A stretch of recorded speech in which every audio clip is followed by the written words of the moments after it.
All right. Now, Baz, many will know you as the DIY guru, a legend from the living room, but also previously from the renovators. Now, being affiliated with homes, interiors, landscaping, etc., do you think appearing on a tech podcast was just simply inevitable?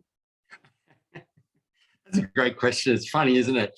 I'm an old school builder, but I do love technology. It's funny. I'm not good at it, but I love it. And I used to pride myself at back in the 80s, I was the guy insisting that everybody had data cables in their homes. I was the guy in my spec homes and my developments. I'd put data cables in and people would go, what for? Well, this is never going to work. People don't want this stuff. And I said, I'm telling you, the better connected you are, the better your home's going to operate. And, let's not kid ourselves as well. I'm an ambassador for Hisense and they love technology and I love the technology they've created. So I think this conversation was inevitable at one stage. Had to happen. And it's a good point you raise around that cabling. I remember people coming to me with floor plans of houses they were looking to build and saying, how do I connect this all up? We want to make sure it's future proof and things like that. It was almost like putting plumbing in to make sure you had, a space for a fountain or something like that in the future. But this is definitely, from a technology point of view, it was always there. Can I tell you a quick story? And this is a reference to technology. When I was 11 years old, before you were born, I imagine, so that was 1971. I think I was 11. My dad was a blue-collar worker. He was a unionist, but an incredibly great ethics, hard worker. And he wanted to support the protests to stop the rocks being dismantled down in Sydney, old Sydney town. Yeah. And we went down there and there was a guy by the name of Jack Mundy. And we stood where now Barangaroo is, and he said some words that have stayed with me forever. I was 11 years old. This man was talking to a really bad speaker, saying this city is the most beautiful city on earth.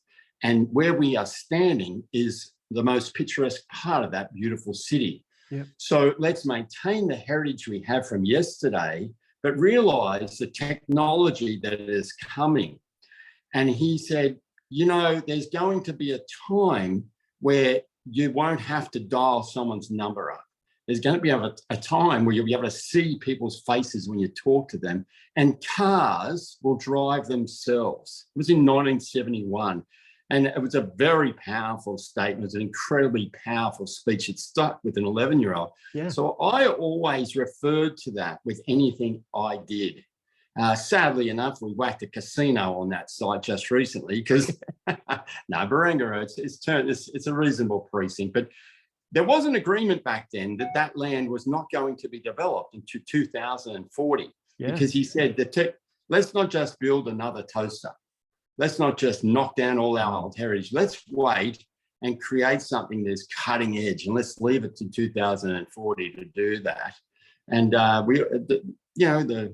Whitlam put that into place, but apparently it's been knocked over ever since. But that was a great statement from a real visionary, wasn't it? Well, look, in the 70s, for someone to have said those type of statements, I don't know how many people would have believed the word he said. They would have thought, you got to remember, my favourite show at the time was the Jetsons. So it was easy to imagine it.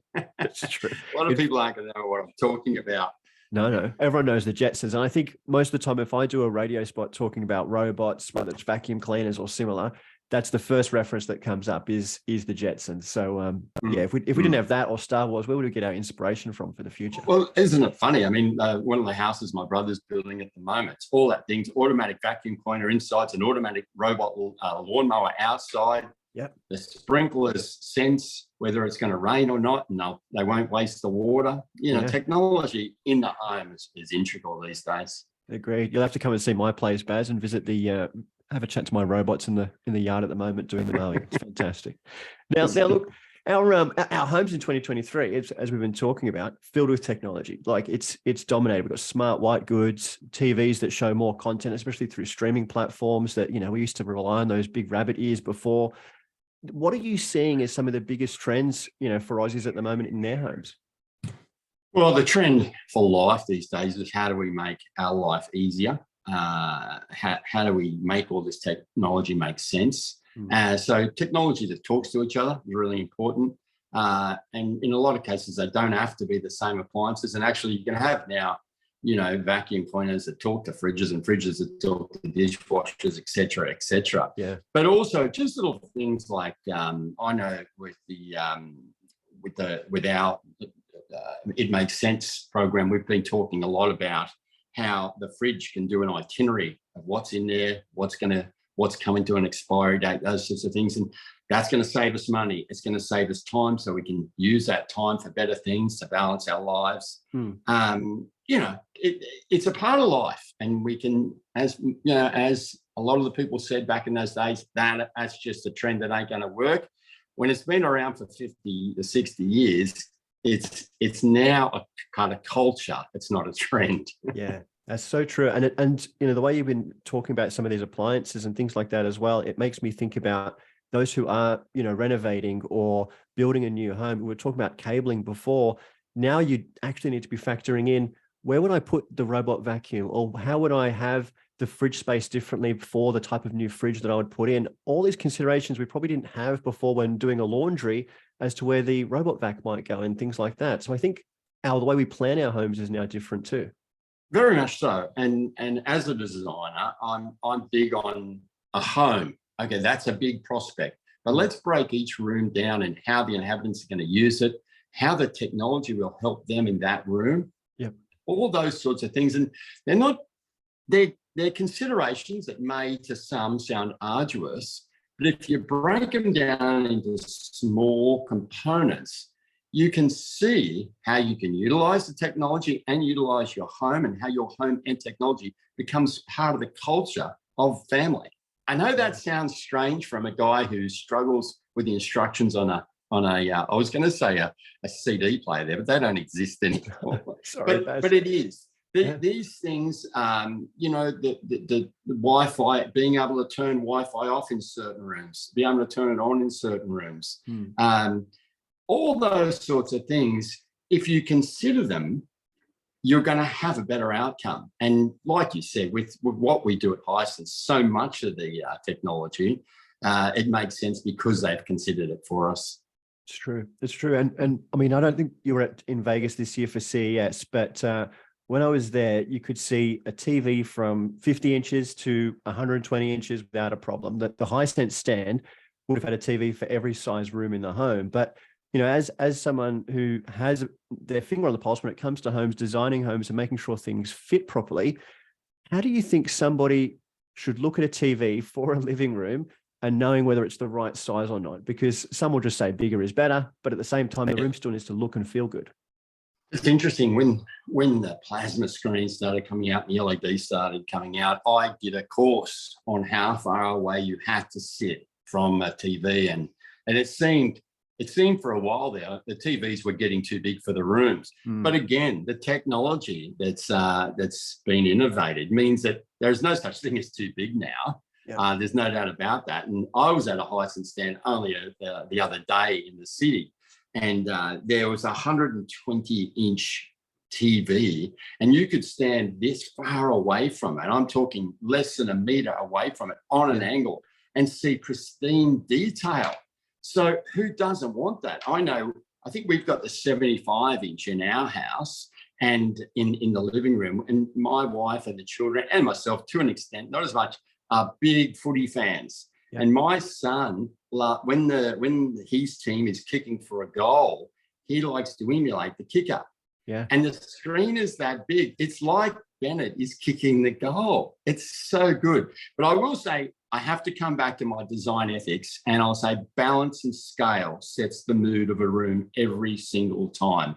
So the beautiful thing, particularly with Hisense, is we've got our mini range right up to the cinema range. So balance and scale, understand if it's in a cinema room, bigger is better.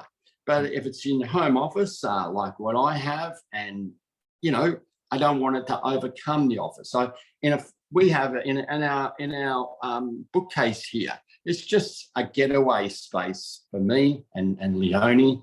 Yeah. Just a nice small screen that we can enjoy a quiet movie together next to the fire. So we've got all these choices now, and it's fun. It's you know, I always used to say,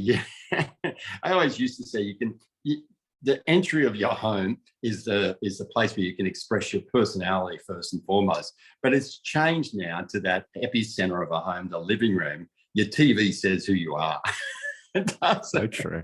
It's so true. It's probably the first thing I'll get comments on when people walk in is, oh, that's a big TV. And you just go, yeah, it is. Yeah. It is. We love the Super V8s. Yes. Yeah. As big as we can get them. Yeah, definitely.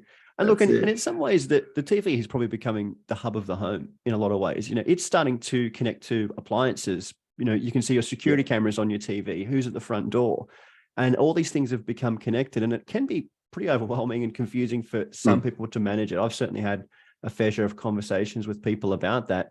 But from a Hisense perspective, they've got their Connect Life app, and that's really changed some things because it brings a lot together. What are your thoughts on that challenge, and what have you seen in that space? Exactly. As we're evolving as a society, and our European ancestors, in most cases in this country, they had the central piazza, where we'd come together to discuss things, and the best technology in the world was in that central piazza. It was called fresh running water. That was technology back then. Now it's our home where we invite our guests, our friends, but it's where we come together as a family. It's the living space, the family room, and the Connect Life option on the TV screen, having the ability to access other appliances. Again, we can stay together. We don't have to get up and go and do something else. We can stay together. We can maintain discussions. We can maintain intimate situations. It's been a real turn, in my opinion. So, like I said, I've loved technology since the dumbwaiter came out. You know, it was a feature in one of my homes in 1978. I thought I was a genius, a dumbwaiter. Yep. And I've followed technology probably because of what Mundy said on that day. But it went through a stage where whatever you got changed within a year, and nothing spoke to each other, and it became a little arduous, and there was cable there. Now Connect Life and everything we do at Hisense is about making life easier. And making life easier for the family makes it more rewarding for everybody, more holistic situation, full circle situation. Yeah, completely. And look, I was talking to a colleague just the other day, and his kids were off at school, and he connected with the Connect Life app and went, he's left his split system on upstairs, and he could just turn it off. He was miles away from home. Yeah, and he could manage that, just checking in on his home, seeing what the kids have left on, what's actually been left behind, and it was the Connect Life app. And I thought, what good timing! I'm about to talk to Baz about that. So, it's fascinating. Now, look, just before you go on with that, what I love about that is the other thing with this sort of easy, the no fuss technology is it's another lesson I've got. It's another really simple, sparky lesson. Check the appliances when you've got to the office, and if you have made a mistake, it can be fixed. It's great. Yeah, we're a bit lucky in that way now. You know, if the missus has left the hair straightener on and we've already left the house, you can turn it off from the smart plugs we've got and things like that. So it's that convenience, but also safety and cost saving elements. And let me say this: safety 100%. As you know, the two biggest causes of fires in a home is the laundry and the kitchen. The laundry is in front though, and that is because we do rush out, leave the dryer on, we've stacked the towels on top. And, you know, I know with our systems, there's shutdown systems and that, but this technology, as well as saving us money, can save lives. Yeah, that's a really important piece, especially when you've built a beautiful home. The last thing you want it to see happen is it get destroyed too. Sure. So I get that. Now, look, Baz, I was a huge fan of Living Room.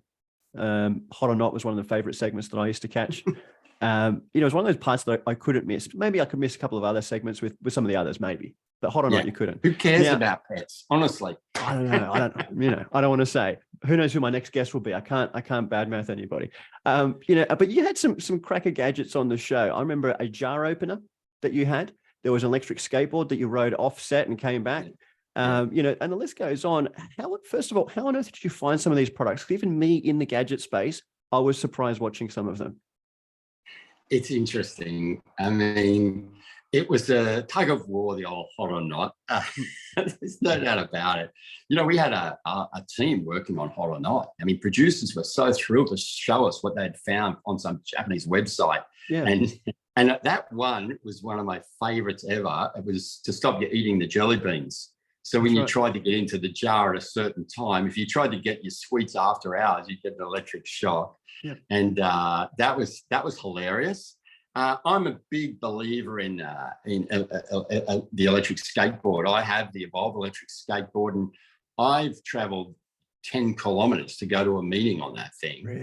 From Pyrmont to Barangaroo, believe it or not. Yeah. And it's one less car on the road. So I love the skateboard. But what I was going to say about the tug of war was, between the three boards, Miguel, Chris, and myself, we went to great lengths to make most of these things look far more stupid than they are. Yes, that was obvious. Yeah, yeah, and you can imagine you've got these amazing people that are coming up with ideas, what we can say, and us just going completely off piece, and then watching Amanda try not to laugh at the producer, pulling his hair out and that sort of thing. It was one of the funnest times of a Friday night, but also when we were filming it. But the thing I loved about it, my kids are like you, and I'm going to a dinner, a Shabbat tonight. Actually, a friend has the Shabbat, and the old lady, the grandma there, she's in her 80s, and she still thinks the living room's on, and she loves hot or not. And I think that's a beautiful thing, where we have a bit of fun with ourselves, whether it's technology. There's a lot of TV apps on there in those days as well. Sure. But when the little ones, the kids, mum and dad, and the grandparents can enjoy something together in the comfort of your own home, that's a special moment. Yeah, we're a little bit lucky in that way. And you mentioned the skateboard. Was that your most useful favorite item that you had out of the hot or not segments? Given that you're still using it. No, well, I'm still using it. Yeah. I know I have two now, but I am 63, and I had a bit of a tumble a couple of months ago, which has taken a long time to get over. So it's not for everyone. Yes, yeah, I can see that. For me, it has to have handlebars. It needs to be at least a scooter or a bike, something I can hold on to. And it's interesting. I'm having a little bit of a love-hate relationship with the delivery drivers on electric bikes, because they just don't seem to understand the road rules. And I'm sure there's a lot of people nodding their head at the moment as I say that, because I said to a guy the other day, he goes, it was his fault. And I said, yeah, but what if I hit you? Then I've got to live with that. Sure. You're just dead. I've got to live with it. It's a problem for me too. Exactly. Now, look, I was going to ask, because, we've just moved into a place and it needs work. We're slowly sort of getting some renovations done, a little bit DIY, a lot of it with real experts who know what they're doing. The kids are kind of enjoying it, but it made me think about renters. For renters, it's not as easy for them to just simply pick up a paintbrush and start painting the walls in a house that's not necessarily theirs. There is some limitations in terms of what flexibility they do have, but I'd love to get your thoughts on what sort of dramatic changes a renter could make in their home that they may not have thought about, because I think there's a space that's almost ignored sometimes. Interesting what you've just said, and it's a subject I've talked about a lot. In a lot of cases, renters have far more flexibility than homeowners. Okay. They can pack up and leave. They can go overseas and not pay mortgage or rent, all these sorts of things. But the reason we've been talking about it so much lately is the simple fact that in Australia, home ownership is on the decline. We are still one of the highest homeowners of property in the world. In most countries, in Europe, the majority of people don't own property; they rent property. Yeah. But they've made it part of their culture, just like technology is now part of our culture, and they've learnt that rented home, owned home, borrowed home is still your home. A house is four walls with some holes in it. A home is where you live. And so that's my philosophy on renting. It's a home is a home. So I think when you're going to make an investment for your home, it's equally important whether you own it or rent it. Too much in this country, we see rental properties as a transient life. Whereas it's not really. And we're more likely to buy a cheap, nasty fridge and washing machine and dryer because we expect we'll probably throw it out in 2 years. Okay. And we don't invest in the quality, which isn't much of a higher investment. But I'm just seeing it's important for renters to understand when they're investing in those big items. Don't see them as transient. Don't see them as disposable. See them as a way to save money, especially your 7-star fridges and those sorts of things. The fridge is one of the highest users of electricity in a home. Electricity is one of the highest outgoings in a home. So if you can reduce the cost of the energy used by a fridge, you're going to be saving a lot of money. There's no doubt about that. And with the Connect Life apps, just like you said, making sure you're turning on dryers and washing machines at the right time, turning things off. But then that's where you save your money. There's no doubt about that. Investing in quality, long-term things. But then there's the little things which I love is the removable wallpaper. You can make a huge impact with a mural or a picture that you have that personalizes for you. We did one on the show a little while back. A lovely couple in Wagga, okay. And they had a photo of the two girls walking, holding hands, going through a beautiful forest. They only had a rental property, but their living room, we turned that into a giant poster of that. So when people came into their home, when they invited guests, like I said before, we got to see their personality straight away. It wasn't just a crappy lamp and a cheap this and a cheap that and some modular furniture. It was their home. And I think that, plants make a huge difference to that. They're forever developing. I think the consideration of your mechanical and your natural light, again, with the technology that's available and lighting's incredible. Yeah. So there are lots of ways, but again, just like we said before, don't see it as, I've got this big rental property, how do I fix it?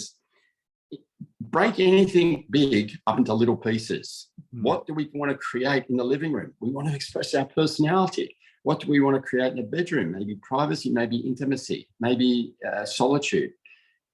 Then, okay, how do I do that? And we break it up into as my dad used to say, the biggest job you're ever going to take on is just a whole bunch of little jobs stacked together. Very true. That's very true. I like that. I like that statement. And Baz, you've got a couple of kids of your own, and we talk about parental controls and managing technology with kids on this show quite a bit. And for yourself, there's whether you've grown up with technology or not, now we're managing kids who certainly are being born into a tech world. How do you manage time with technology, or that relationship with technology for your kids? It's an interesting one. We talk about people talk about screen time. It's interesting. I don't think the word screen time has ever been brought up in my home. It's maybe a bit controversial. I think if you're going to be a parent, it's a bloody hard job that takes a lot of time. Yeah. And it's easy to take an easy way out. And that may be screen time. So if you allow that to happen, you've allowed that to happen. Yeah. So then you're being irrational, and now you're fighting the child's irrationality, which is wanting too much screen time. But we never did that. My children adapt with all the technology in this house. Arabella loves asking Google who Barry Du Bois is. Yep. Every time she has a new friend over, she just loves it. And what was the question Bennett asked me last night was, when was the Harbour Bridge built? We asked Google 1923, and that created a discussion about the Depression, why the Harbour Bridge was. So we manage our children, therefore we don't have to manage screen time. Again, that might not be the answer that suits everyone, but it's my answer. It's the right one in a lot of ways. And I've had people on radio call in and ask me similar questions about, how do I manage my kids' time on their iPad and things like that. And I always ask them, when did you give them the iPad? Yeah. You gave them the device. You gave it to them probably because you wanted to have a conversation with your husband, and you said, here is an iPad, go and be quiet. and you use that as a way of silencing your kids. And now you're concerned and asking me how to take it out of their hands. So it's I was at a dinner party where, with a straight face, someone told me that the only meal their child will eat is spaghetti on toast in the bath with an iPad. That combination of all of those, without and it has to be all that or nothing. Okay. And I said, how did you get to that point? At what point did you put an iPad in the kid's hand while he was in the bath? Yeah, we have a dining room table. That's where you eat. Normally, yes. And there's definitely no screens on during that time. Yeah. Because we talk. And yeah, it's interesting. It's interesting. Yeah. Again, I'm not saying I do anything better than anybody else, but I do know, my wife particularly, and I assist it everywhere I can. Parenting is about parenting. It's not about hiding things from children. And everybody used to say our house is full of collectibles. It's full of collectibles. We've traveled. Leonie and I didn't have children until I was 52 years old. I'd been retired for 7 years. I traveled the world extensively. My house is like in parts a museum. Because, you're going to have to get rid of this. Well, we didn't. Yeah, we just taught children what were precious and what was the importance of their surroundings.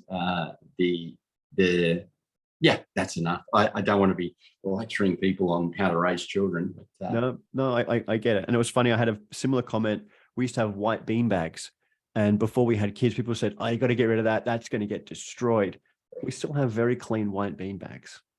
Since then. I imagine if you gave them tomato sauce on their hamburger on the beanbag, you'd be in trouble. Yeah, they eat tomato sauce, but they have it in separate areas where the bean bags are. So they don't come into contact with each other that way. It's magic how that happens. That's right. Now, look, there's some questions that I've asked every guest that I've brought onto this show. There's no wrong answers. They're usually relatively first thing that comes to your mind responses. So yes, no right or wrong answers, but I will judge you on some of them. I'm kidding. Now, what's your favorite app to keep you organized? That changes a little bit because I do love what's new. Is it Asana I'm using at the moment? It's just a new one. But I love these apps. I probably install a new app every month and delete it a year later. I'm going to guess here, but what would be your favorite social media app? Yeah, Instagram. I thought so. Yeah. I thought so. When you get 5 minutes to spare between meetings, what's the first thing that you normally do on your phone? It's one of my favorite things, or it's a part of my favorite thing. I love balance in life, and that means downtime, it means stillness, mindfulness. I'm 62 years old, nearly 63. I live with cancer, as you know, and I have 10-year-old twins. So life in the future my children's life in the future is very important. And I found, I'm not a good reader and writer, but the Notes app on my phone, what I'll do if I've got 5 minutes is I have a list of things that the children have done that I want to talk about. And with technology, with life, there's a lot happening. And those kids are so amazing, as all children are. But because there's so much technology, we've got so much information, it's so easy to forget some things sometimes. True. So little things, I'll give you an example of what I'm working on at the moment. There's a list of 10 things, everything from the marathon, the 3-kilometer run Bennett did the other day where it came 5th and made the zones. So that's a heading. And I've started, what I do is I just talk into the notes and I start talking to the children. And then, so I'll take that 5 minutes to have the mindfulness of just that moment. The one I was, believe it or not, just working on earlier was my beautiful daughter, Arabella, went for an interview with the headmaster of a new high school. Yeah. And the way, so it's an interview, and the way she talked and her empathy and her love of life was just so beautiful to me. As soon as I got out, I made a note to write a letter to Arabella about that day.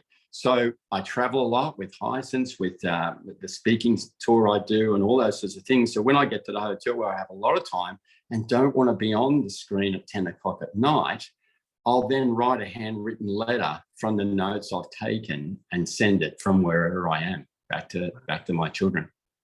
I love so that. the technology helps me with the old school letter that I hope one day, when I'm maybe not here, will be super important to them. I agree. That's a big one, Baz. I like that. I mean, it's one of my favorite things. I've just gotten a little emotional saying to you, but I can get right. If I'm about to go into a really important moment, I'll put 5 minutes into that letter, just talking, just not trying to, because I'll just talk, and then when I get to the hotel room, I'll cry again, but I'll handwrite it out again. And then I've got stamps and envelopes, and I put it wherever I am. They get this little letter. They got one from the Adelaide Hills the other day. That's so special. That is seriously special. And it won't be just them who'll read it. It's their kids who'll read it as well. And I hope so. And that's one of the best parts. It's I know I'm totally off script here, but it's one of the things that I've been starting to think about with my parents, and wondering how their stories will resonate over time as well. And I told my dad the other day that we're going to sit down and do a podcast together, not for anyone to listen to, just for me to record. And that way my kids will have access to it and their kids will have access to it. But when they want to know what their granddad was like or what their great granddad was like, they'll have that. And you're trying to capture that moment. Since the children have been about 3, I've done a podcast every year with them. Really? A personal one. And that's how I found out that if Arabella had a superpower, what would it be? And she said, giving hugs. Yeah. It would be an incredible loss to forget those words. Yeah. And technology can store that for us. It can. And you can use technology for 100 different reasons, but I reckon these are some of the best ones. 100%. Wow, Baz. Now, I need to get through the rest of these questions without me choking up either. But do you wear a smartwatch or a traditional timepiece? 1973 vintage Omega Yachtmaster. It's not just a beautiful timepiece. It's my lucky charm. Yeah. Tell me about that. It was a gift from my wife on our wedding night, and she knew I wanted it. It was it's a long story, probably too long for this podcast, but I'd been going through a lot with my mum, and the watch just gave me a bit of hope. And it's one of those things you get to look at and wear every day as well, which makes it pretty special. Pardon me, yeah. You can't get that with smartwatches. You don't have that same feeling about smartwatches, I can tell you. They change. I brought a smartwatch as soon as it came out, but I even wore 2 for a while, but interesting. I've done that, and people look at you very strangely sometimes, but yes, I get it. When you do jump on planes, do you use the in-flight entertainment system, or do you like to bring your own device or gadget? No, definitely my headphones, my iPad. I've got the iPad Pro. I do a lot of work. I do. It's definitely BYO. Those things. It can't be more frustrating in those early days when you've paid for a business class flight and the battery in their tablet has run out. I mean, it kills me. Yeah, I feel you. And obviously, disconnecting from technology is a big one. What's your favorite thing to do to get away from it all? Family is everything. My family's everything, and anything that has anything to do with spending time with them, writing letters to them, I guess. I love doing that. But I love my meditation and my breath work. I do a bit of yoga if I can. I love surfing. I'm a sailor, as you know.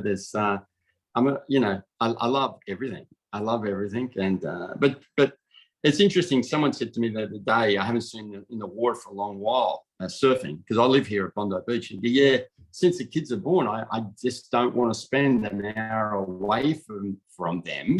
But now they're 10, they've started surfing, and I've started surfing. I've realised I don't have the conditioning I used to. The last sort of chemo really knocked me around. But I've started to stand up paddleboarding. So the Nice. kids can paddle. I can stand up and paddle. I can give them instructions of paddle onto waves, etc. So Yep. we were enjoying that. I love that. I love that. And I loved seeing your photos recently of the camping trip you guys took as well. Because how amazing. The camping, yeah, is terrific. It's Arabella is a bit of a 5-star girl with her mum. They like a weekend in that hotel in Darling Harbour. I can't remember. So when Benny and I get the camper on the roof of the truck and we sit around the fire, the girls are getting room service. Not a bad thing. Not a bad thing. Now, normally, I mean, the show's called Technology Uncorked. And when we do the normal episodes, I open a bottle of something or we crack a can of something. You and I, unfortunately, aren't together today. But if we were, what would be your go-to drink?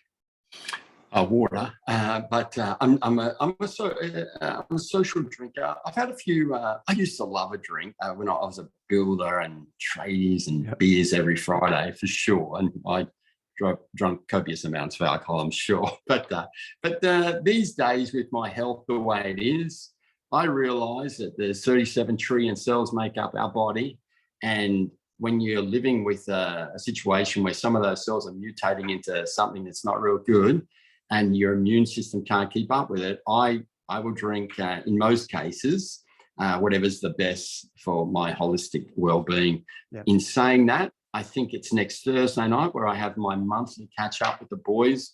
And at the moment, I've discovered whiskey sour. So I'll enjoy one of those with the boys. Not so much for the drink, although it is nice. I just like the process of watching it being made. Yes. Yeah, it's an art form.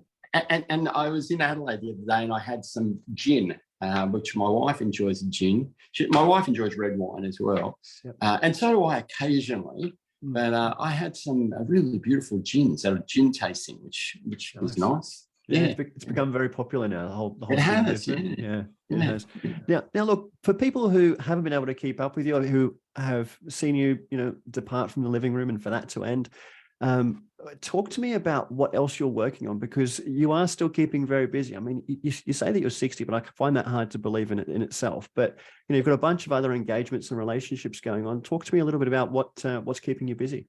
Yeah, I've always, as you know, I'm a board member at Are You OK Day and a passionate ambassador for Are You OK Day.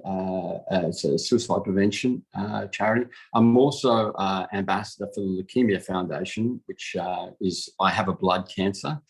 So I do a lot of speaking for them, but I've sort of ramping up my own keynote speaking and health and wellbeing programs for corporations, giving corporations an opportunity to invest in their workforce and even their C-suite managers, the CEOs. It's a tough world at the moment we're living in. And a couple of my programs, Spinning Plates, is just managing your social media and building resilience. I think the discussion we were having earlier about eating spaghetti sandwiches in the bath, we're not learning resilience when we're pandering to these types of things, and a society without resilience is a crumbling society. So in the workplace, resilience is required for our best results. And so I've got a talk and a program on building and maintaining resilience, and I've got a talk and a program on spinning plates or managing mental health and well-being. Fantastic. And where can people find more information about those things, or any of those things? Yeah, there's my website's under construction, is offline, I think, at the moment. It's a construction, but it'd be barrydubois.com, barrydubois.com. But on Instagram, I'm on LinkedIn. And of course, with Are You OK Day or Leukemia Foundation, you can always just go, you don't have to contact me. It's these are charities and foundations that mean a lot to me. It's I've always said it, if you're going to hear the words or say the words one day, I've got cancer, and when you do, you'll wish you'd done everything you could to make sure you've got the best care you can get. And places like Leukemia Foundation for blood cancers and organisations like Are You OK Day for suicide prevention are two of the most important facets of life. So I'm very passionate about that. Yeah, look, and I think there's most people And of listening course, to I'm this. touring the world with Hisense, at the home shows and getting out there. I think it's important to say that they're a great. It's really interesting, as you know, Jeff. We've known each other on in the media, because you're in Studio 10 occasionally. We've sort of crossed media paths a lot. Yep. I work in a sector where I'm often being asked to become an ambassador for a particular brand. And I have a really strong vetting system, I should say. Yep. And it was interesting. I never even considered white goods, but the culture within that brand, the support they give their team, their recognition, how they have to adapt in the modern world, was quite inspiring to me. And I do love technology, and the home is where the heart is, and these guys fill the heart, if you will, with some of the best and most reliable technology and hardware that you can buy. So it was interesting that they really were in line with my my beliefs. So it was great. I was when we sort of sat down and started talking, I was a little dubious, but by the end of it, I thought, you know what, this was meant to happen. You people are my people. Yeah, it's true. It's true. And I feel like it's been a really good fit. Obviously, I feel like this has been an amazing conversation. You say that, Hisense and technology is the heart of the home. I'm telling you, Baz, I think you got into most people's hearts out of this conversation today. But thanks so much for taking the time and having this chat today.